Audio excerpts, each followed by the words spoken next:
Hello students, तो कैसे हैं आप सभी लोग। स्वागत है सभी लोगों का क्विज नंबर 8 में। आज हम करने वाले हैं कैलकुलेशन ऑफ सेंटर ऑफ मास के ऊपर कुछ सवाल। तो सवाल है तो उसका जवाब भी होगा। तो सवाल पहले होंगे, जवाब बाद में होंगे, बीच में सब सब्सक्राइब और शेयरिंग होगी।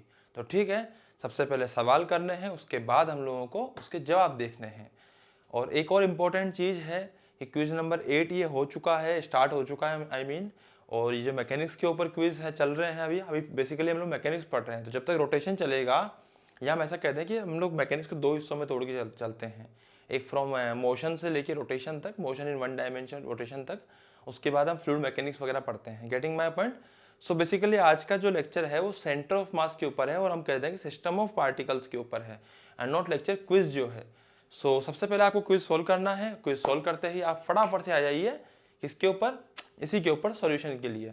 एक बात का ध्यान रखना है आप लोगों को, अगर ये क्विज आपको पहले ही चाहिए होते हैं तो आप हमारे टेलीग्राम पेज को फॉलो कर सकते हैं। आप वहां से ये क्विज पहले ही मिल जाएंगे। जैसे ही प्रीमियर के आपके पास में नोटिफिकेशन आते हैं, उसके लिए आपको सब्सक्राइब करके उसके पास वाली घंटी को क्लिक करना पड़ेगा। तो जैसे आप वो चीज़ करोगे तो आपको नोटिफिकेशन पहले ही आ जाएगा प्रीमियर का। और जैसे प्रीमियर का पहले नोटिफिकेशन आएगा, आप डिस्क्रिप्शन में क्विज देख सकते हो। डिस्क्रिप्शन में क्विज के लिंक होते हैं, और आप चाहें तो टेलीग्राम में भी आप आके क्विज देख सकते हो। Getting my point. सबसे पहले स्टार्ट कीजिए क्विज नंबर 8, डे 8 फास्ट।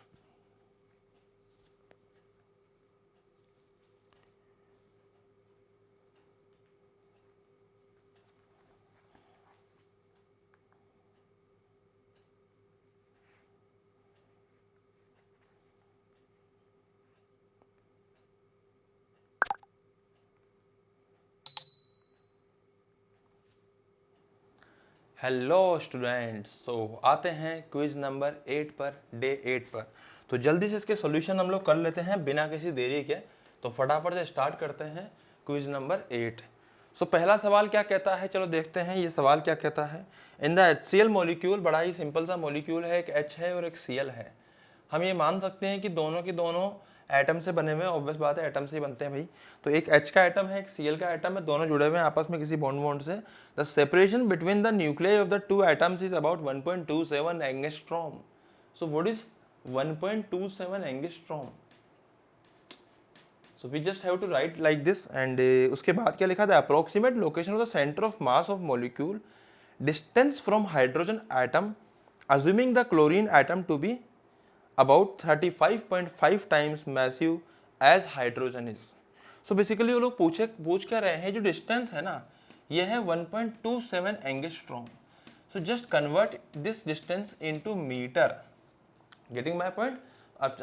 तो उसके लिए हम लोग क्या करना पड़ेगा, इसको मल्टीप्लाई करना पड़ेगा 10 की पावर -10 से। अब देखो मेरी बात ध्यान समझना, यहाँ पे H है, यहाँ पे Cl है, हमें निकालना है भाई सेंटर ऑफ मास। तो उसके लिए बहुत रद्दी सा फॉर्मूला मैं लगाऊंगा। मान लीजिए 0,0 पे रखा है, मान लीजिए ये समथिंग r,0 पे रखा है। सही बात है ना कि इसको हमने r मान लिया। तो बेसिकली मुझे करना क्या है, यहाँ पे मुझे लगाना है m1r1 plus m2r2 divided by m1 plus m2। तो ये हो जाएगा हमारा RCM। बेसिकली हम लोगों को RCM निकालना है और वीकेंड से XCM निकालना है। तो देखिए यहाँ पे m1 कितना है, mass of hydrogen. Let suppose mass of hydrogen m था। R कितना है, 0, क्योंकि ये शुरू में ही रखा था। अगर मैं m2 की बात करूं तो उसका मास कितना था, मास मास मास मास मास। इसका मास अगर m है तो इसका मास हो जाएगा 35.5 m। जस्ट मल्टीप्लाई कर दीजिए यहाँ पे 35.5 m into R divided by m1 plus m2। Basically ये हो जाएगा m plus 35.5 m। Getting my point.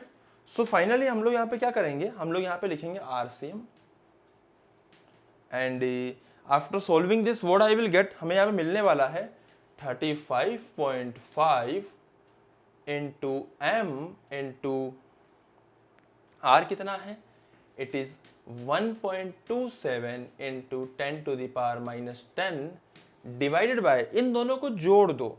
तो जोड़ने पे हमने पाया कि ये बन गया 36.5 m। अब ये m जो है ना मास ऑफ हाइड्रोजन है, मीटर नहीं है।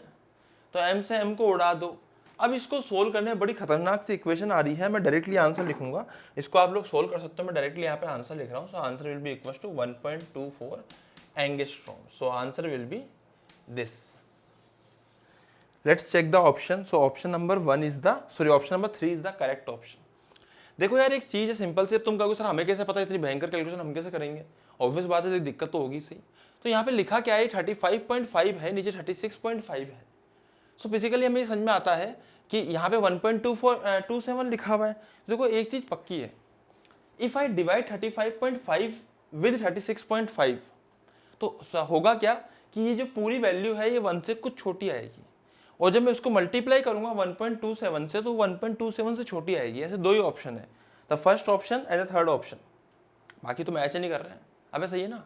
तो फर्स्ट ऑप्शन के लिए तो फिर वो एग्जैक्टली ये कितना होना चाहिए, इसकी वैल्यू कुछ ऐसी होनी चाहिए, ऊपर दोनों को मल्टीप्लाई करने पे एग्जैक्ट 36.5 होनी चाहिए, तब जाके एग्जैक्टली 1 आएगा। सो option number 3 is the correct option. थोड़ा सा आपको यहाँ पे चेक करना पड़ेगा। ये जो मैंने तरीका बताया ये सब ऑप्शन देख के थोड़ा सा दिमाग लगाने वाली बात है कि हाँ यार ये मैच कर सकता है, हो सकता है कि ये मैच नहीं कर रहा हो, थोड़ा सा हम ऐसे सोच सकते हैं। जस्ट लाइक हम लोग इस तरीके से option number 2 and option number 4 को तो कैंसिल आउट कर देंगे। Getting my point.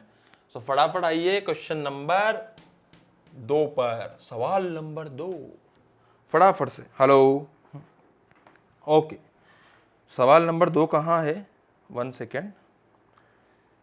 Two particles A and B initially at rest. अगर आपको स्पीड तेज लगे तो आप इसको स्लो कर लीजिए, आप चाहे तो इसको पोस्ट कर दीजिए, लेकिन पूरा देखिए, पूरा सोल्व कीजिए। Getting my point. Two particles A and B initially are at rest, move towards each other under mutual force of attraction. The speed of center of mass at the instant when the speed of A is A and the speed of B is 2v. So basically ये बहुत simple सवाल है। इसमें क्या बोला गया है, यहाँ पे VCM जो है ना वो डायरेक्टली मैं 0 बोल दूंगा। सर ये क्या बात हुई, बिना सोल्व करे ही? हाँ, सो ऑप्शन नंबर 2 इज करेक्ट।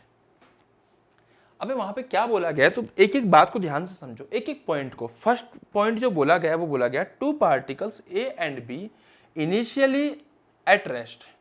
इसका मतलब दोनों इनिशियली रुके हुए थे, इसका मतलब सेंटर ऑफ मास इनिशियली रुका हुआ था। हाँ सर बात समझ आती है यार। Towards each other under a mutual force of attraction, दोनों के दोनों चले लेकिन म्यूचुअल फोर्स ऑफ अट्रैक्शन में चले। और म्यूचुअल फोर्स ऑफ अट्रैक्शन क्या होता है भैया, दोनों के दोनों में इंटरनल फोर्स लगा, कोई एक्सटर्नल फोर्स है ही नहीं सिस्टम के ऊपर। हाँ भाई समझ में आता है यार। तो आगे क्या बोला गया है, अब पूछा गया कुछ देर के बाद एक की वी, एक की 2v, एक की 50v, 100v, 10v, 50v, 25v, √3v, अरे कुछ भी हो भाई, सब सेंटर ऑफ मास है ना, वो एक्सटर्नल फोर्स से ही चेंज करती है उसकी रफ्तार। अगर सेंटर ऑफ मास शुरू में रेस्ट पर था और अगर कोई एक्सटर्नल फोर्स नहीं है तो सेंटर ऑफ मास बाद में भी रेस्ट पे रहेगा। सिंपल सी बात है। तो सेंटर ऑफ मास की रफ्तार तो 0 ही रहेगी। बिना सोचे समझे आंसर लगा दो, मार्क्स बढ़ जाएंगे, मजे करो। उसके बाद क्वेश्चन नंबर 3 करो। सो फटाफट इसको नोट डाउन कीजिए। Now we are going to discuss the next question fast. जल्दी से करो, जल्दी से करो, मैं क्वेश्चन नंबर 3 निकाल रहा हूं जल्दी से ही। ओके, सो क्वेश्चन नंबर 3 में क्या बोला गया है, हम लोगों को यहाँ पे 3 मासेस दिए गए हैं, M1, M2, M3, तीनों को अलग अलग पॉइंट पे रख दिया गया है। सपोज 3 kg, 4 kg, 3 kg, बहुत ही प्यारे प्यारे से पॉइंट्स है। 1,0,2, 1,2,3, 4,3, -1। Getting my point. तो इस तरह से 3 पॉइंट्स थे जो 3 kg, 4 kg, 3 kg, 1,0,2, 1,2,3, 4,3, -1 इस तरह से रखे हुए हैं। तो हमें क्या निकालना है भाई, पोजीशन वेक्टर निकालना है सेंटर ऑफ मास का।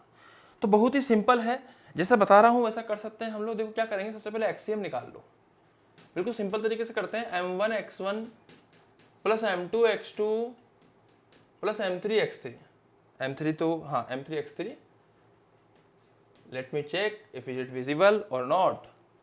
Okay, it is just visible. Now divide M1 plus M2 plus M3। Getting my point.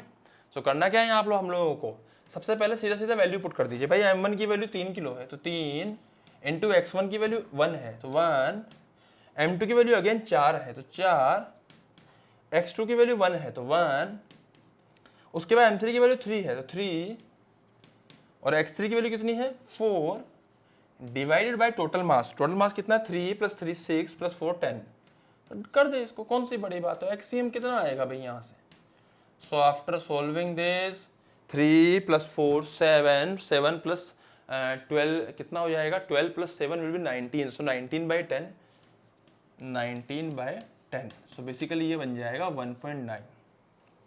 अगर मैं YCM की बात करूं तो भाई YCM कितना आएगा यहाँ से, YCM आएगा M1 which is 3, Y1 0, M2 which is 4, Y2 which is 2, M3 which is 3, Y3 which is 3। Let me check again, M1 Y1, M2 Y2, M3 Y3, सबको हम लोगों को जोड़ देना है, नीचे सबका सम कर देगा ये। तो कितना आएगा यहाँ पे, 4 × 2 8, 3 × 3 9। तो भाई 8 और 9 कितना होता है, 8 और 9 होता है सर 17। तो it will be 1.7। Why sir, क्योंकि नीचे डिवाइड हो रहा था 10 से, तो 1.7 हो जाएगा 17/10। चलो आखिरी और देख लो, अब ZCM की बात कर लेते हैं भैया यहाँ से। तो ZCM कितना आएगा जरा ध्यान से देखो, ZCM M1 × Z1 which is 2, M2 × Z2 which is 3, M3 × Z3 which is -1, divided by 10। So after solving this what I will get, ये हो जाएगा 6, ये हो जाएगा 12, 6 और 12 होते हैं 18, 18 में से 3 गए तो 15। सो फाइनली ये बचेगा 1.5। तो 1.5 बचेगा, 1.9, 1.7, 1.5। Getting my point. सो आप लोगों को करना क्या है, बेसिकली आप लोगों को यहाँ पर 3 × 1 4 × 1 3 × 4। तो कितना हो जाएगा, 3 + 1 4, सॉरी 3 + 4 7, 7 + 12 19, तो 1.9। इसको हम लोग करेंगे 8 + 9 17, और ये हो जाएगा 6 + 12 18, 18 - 3 15, सो ये जाएगा 1.5। So basically 1.9, 1.7, 1.5 is the correct answer and option number 1 is matching with our answer. So student, ये हम लोगों ने डिस्कस कर लिया है क्वेश्चन नंबर 3। तो फटाफट से नोट डाउन कीजिए, हम लोग अब बढ़ेंगे हमारे अगले सवाल पर, सवाल number 4। Okay, so let's start question number 4।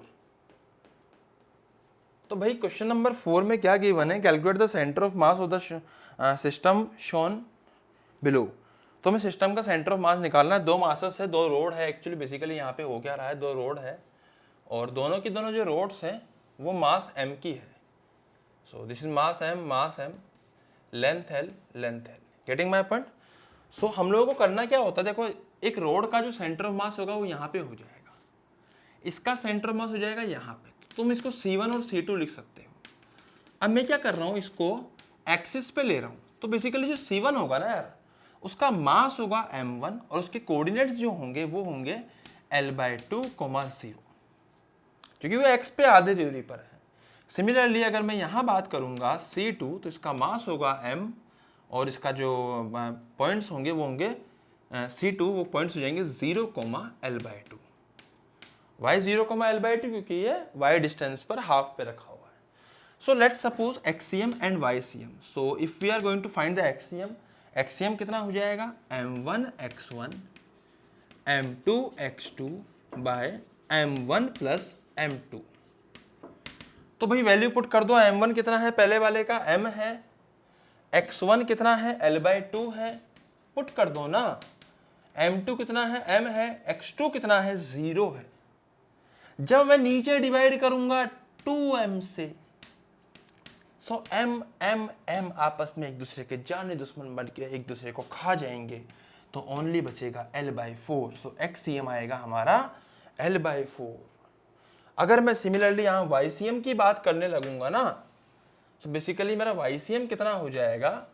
So YCM के लिए अगेन हम लोग फॉर्मूला लगाएंगे M1y1 M2y2 divided by M1 + M2।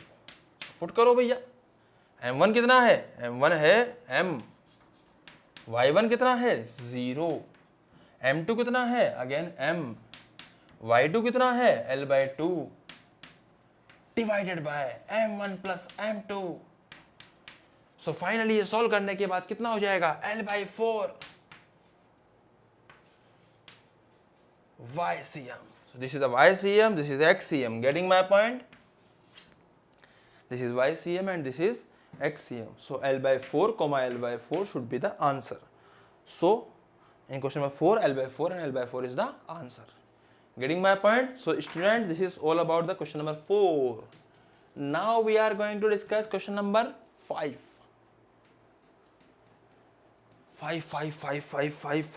5. From the circular disc of radius 2r, a disc of radius r is cut as shown. Find the location of the center of mass of the remaining portion. Good question. So let's discuss this particular question. तो यार इस तरह के जो सवाल आते हैं ना, इनको नेगेटिव मास कॉन्सेप्ट भी हम लोग बोल सकते हैं। लेट्स सपोज कि जैसे ये पूरा का पूरा मास था, है ना। मेरी बात ध्यान समझना, इसमें एक फिक्स पैटर्न है, मैं आपको पैटर्न समझा देता हूँ, आपको ये क्वेश्चन समझ में आ जाएगा। सो बेसिकली ये हम इसको नेगेटिव मास कॉन्सेप्ट भी बोल सकते हैं। मैं जो बता रहा हूँ उसकी तरफ आप ध्यान दीजिएगा। अरे यार इतना भयंकर हो जाता है ना ये। ओके, तो इस तरह से कोई नेगेटिव मास कॉन्सेप्ट है, बढ़िया सा डायग्राम बनाने की कोशिश कर रहा हूँ लेकिन बन नहीं पा रहा है। चल जो भी है कोई बात नहीं। सो बेसिकली हम लोगों का जो पॉइंट है वो ये है कि हम लोगों को ये पता है कि इसका जो रेडियस है वो 2r है, इसका बड़े वाले का, और छोटे वाले का जो रेडियस है वो r है। ओके, सो भाई तुम जब भी ऐसे सवालों को करो ना, तुम्हें मैं एक बढ़िया सा तरीका समझाता हूँ। इसको दो हिस्सों में तोड़ दो।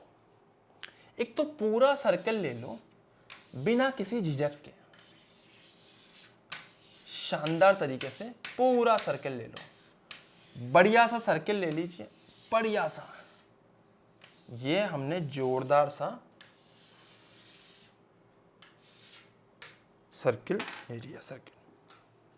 ओके, साथ में आपको क्या करना है, यहां पे आपको एक और सर्कल लेना है। अब लेट सपोज कि इसके जो कोऑर्डिनेट्स थे वो 0,0 था, सेंटर, पूरे का सेंटर जो था।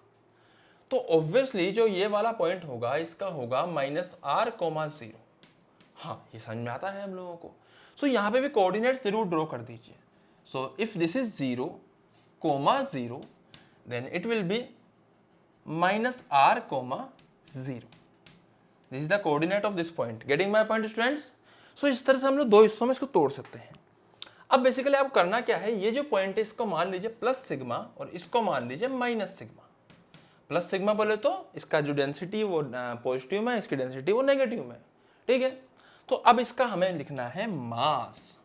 तो इसका मास हो जाएगा let suppose m1। So put कर दीजिए m1। सो भाई m1 हो जाएगा sigma into pi r square, sorry pi into 2r square. Why 2r sir? Because the radius of this particular square circle is 2r. Getting my point?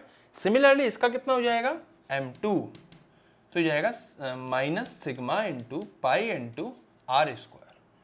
Now we have m1 and m2 and we have all the things given coordinates as well. So just put the value in this formula. सो भाई axiom क्या हो जाएगा, m1x1 plus m2x2 plus, sorry not plus, divided by m1 plus m2। तो जल्दी से m1 की value डाल दीजिए, कितनी आएगी, m1 इंटू x1, x1 0 है तो डाल दीजिए यहाँ पे m1 into 0 plus m2, m2 कितना है, minus sigma into pi r square. 1 second, visible है, हाँ भाई विजिबल है। डिवाइड टोटल मास कर दो, टोटल मास कितना आएगा, sigma into pi into 2r का होल स्क्वायर माइनस कितना आएगा, sigma into pi r square. इसी को नेगेटिव मास कॉन्सेप्ट भी हम लोग बोल सकते हैं।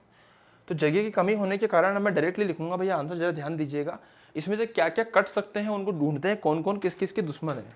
तो दुश्मन ढूंढे, ये तो वैसे 0 हो गया भाई साहब। सिग्मा आपस में एक दूसरे को खत्म कर देंगे।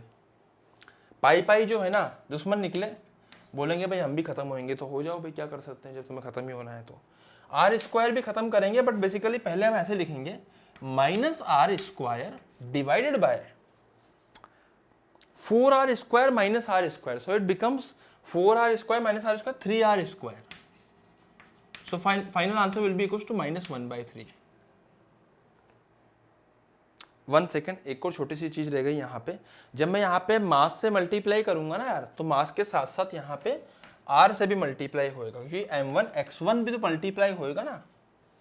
अभी getting my point. So basically हम लोगों को यहाँ पे क्या करना होगा, इस प्रकार से हमें यहाँ पे लिखना पड़ेगा, r से मल्टीप्लाई होगा तो r और r होके वो, क्योंकि वो r कितना है यहाँ पे -r है, तो -r और -r मिलके, सॉरी माइनस और माइनस मिलके प्लस हो जाएगा, तो फाइनली आंसर आएगा प्लस में।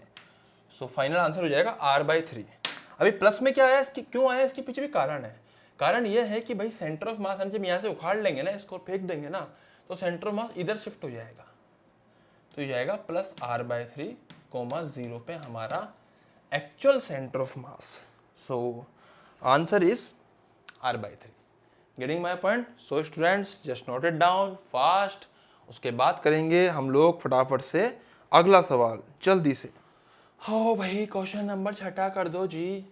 क्वेश्चन नंबर 6 में क्या बोला है जी, जो रोड है उसका जो लैम्डा है मास पर यूनिट लेंथ, वो गिवन है kx² के हिसाब से। गेटिंग माय पॉइंट, गिवन है kx² के हिसाब से। So what I can do, lambda is given as kx²। सो हम लोगों को यहाँ पे क्या करना है, हमें x पे जाके dx का एलिमेंट काटना होता है। जब भी ऐसे सवाल करने हो तब तुम ऐसे फॉर्मूले लगाओ। यह है dm into x by d m. ये बेसिकली इसी को रिप्रेजेंट कर रहा होता है। जब कंटिन्यूस मास सिस्टम होता है तो हम इस तरह की चीज यूज करते हैं। स्मॉल एलिमेंट काटो x पे जाके dx का, उसका मास निकालो dm। सो बेसिकली यहाँ पे dm निकालना होगा। पर dm होता क्या है सर, dm तो होता है लैम्डा मल्टीप्लाई बाई dx, और लैम्डा तो गिवन है। ठीक है भाई, तो पुट कर दो यहाँ पे dm की जगह, तो lambda into dx multiply by x divided by lambda into dx। घनघोर चमत्कारी लोग जो होते हैं ना, वो यहाँ पे dx को x से मल्टीप्लाई करके dx² कर सकते हैं। पर तुम आम आदमी हो, तुम ऐसी गलती मत करना। तो तुम्हें क्या करना है, और बहुत ही भयंकर जो होते हैं वो लैम्डा से लैम्डा भी काट देते हैं। ये वो वाले हैं जो अव्वल किस्म के हैं, छोटे मोटे नहीं है, ये नेक्स्ट लेवल है। Getting my point. बट तुम कौन हो, आम आदमी हो। ऐसा तो नहीं तुम में से कुछ छुपे हुए सर अव्वल किस्म के, पर ठीक है। पर जो आम आदमी होंगे वो लैम्डा की जगह kx² रखेंगे। सो बेसिकली ये बन जाएगा kx³, क्योंकि kx² x से मल्टीप्लाई होके x³ बन जाएगा into dx divided by kx² into dx। Now integrate this x³ with respect to dx, so the limit will be from 0 to l, from 0 to l। सो भाई इसको solve करो। अब k से k काट सकते हो, यहाँ पे तुम खतरनाक से अव्वल किस्म के नहीं कहलाओगे। तुम्हें जब यहाँ सॉल्व करने पे कितना आएगा, x⁴ 4/4, तो l पुट कर देंगे तो बेसिकली आएगा l⁴ 4/4, और ये बन जाएगा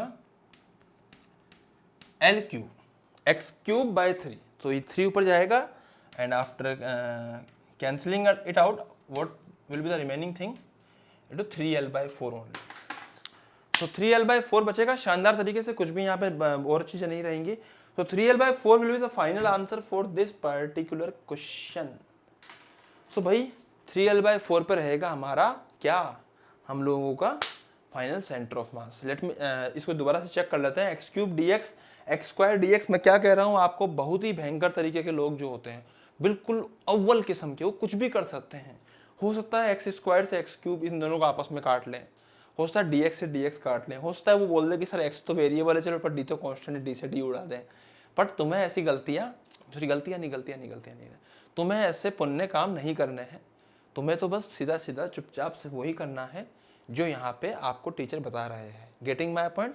सो x³ dx का हो जाएगा x⁴/4, x⁴3/3, क्योंकि ये जब 3/3 करेंगे तो 3 ऊपर चल जाएगा। लिमिट पुट करेंगे तो l³ हो जाएगा, काट डालो दोनों को आपस में तो बचेगा l/4, 3l/4 basically. So students, और वी कैन से बच्चे लोग, this is all about quiz number 8। सो हम लोग आपसे एक ही बात कहेंगे कि सब्सक्राइब कीजिए, शेयर कीजिए, क्योंकि अच्छे सब्सक्राइबर इस पे सब्सक्राइब होंगे लोग, या अच्छे लोग आके जुड़ेंगे, इसमें आके लोग पढ़ेंगे, ज़्यादा से ज़्यादा लोगों तक पहुँचेगा, तो अधिक से अधिक लोगों को फ़ायदा होगा। और अधिक से अधिक आप लोगों को अच्छा लगेगा। बट अधिक से अधिक लोगों तक बातें पहुंचेंगी तो हम लोग भी हम इसको और ज़्यादा एनर्जी से और अच्छा बनाने की कोशिश करेंगे। आपको ज़रा सा भी कोई इश्यू लगता है आप हमें कमेंट बॉक्स में बताइए, नहीं तो आप हमें इंस्टाग्राम पे डीएम भी कर सकते हैं। आपको डाउट आते हैं आप वहाँ आके हमें पूछ सकते हैं। आपको पर्सनल डाउट है, आपको क्वेश्चन भेजना है, आप सीधा क्वेश्चन भेज दीजिए। आपको डाउट्स के लिए हम लोगों से बात करनी है, आप हमसे आके वहाँ पे कनेक्ट हो सकते हैं। आप हमारे टेलीग्राम पे आके कनेक्ट हो जाइए, आपको क्विज मिलेंगे। इस क्विज सीरीज के बाद आपको कई प्रकार के पीडीएफ मिलेंगे, कई सारी चीज़ें ऐसी मिलती रहेंगी साल भर के लिए जो आपको आपके एग्जाम्स को लेकर या आपकी प्रिपरेशन को लेकर बहुत इंपॉर्टेंट होगी। सो प्लीज़ इसको शेयर जरूर कीजिए। Thank you so much. Happy learning. Thank you.